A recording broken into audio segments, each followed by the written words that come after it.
because my focus is working with particularly information technology companies that enable very large corporations to get smarter about how they run their businesses.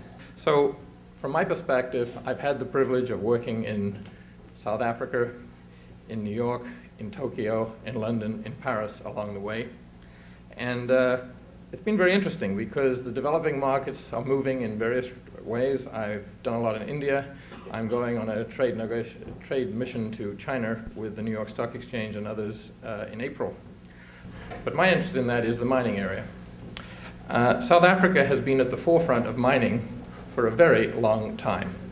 And what is interesting to see is that after apartheid came and went, how much the South African mining companies have become part of the real fabric of the whole world of mining.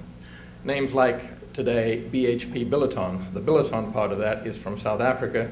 BHP was the largest mining company in Australia. Anglo-American now is actually headquartered in London, does business still in a very large way in South Africa, but also does a lot of business in Latin America and other places.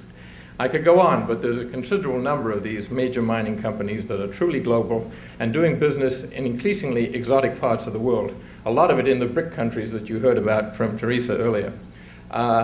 What is interesting then is if you have an industry which is already global, but which is an industry that South Africa and Africa in particular has been very close to for a very long time. What I find interesting is that if you can focus on industries that are already doing very well in your own country, and in the case I'm talking about specifically mining, there's no reason why you can't have the expertise in all the areas that go into mining that could be used in other places. Now, I say this because if you've built the technology and the expertise in a part of the world like South Africa, which knows this industry very well, as does Zimbabwe, as does a number of other countries in Africa. If you have the ability to take this expertise and spread it around the world, you can do very well. Sasol, which turns coal into oil, has figured out how to do that in a way that it now licenses its technology around the world.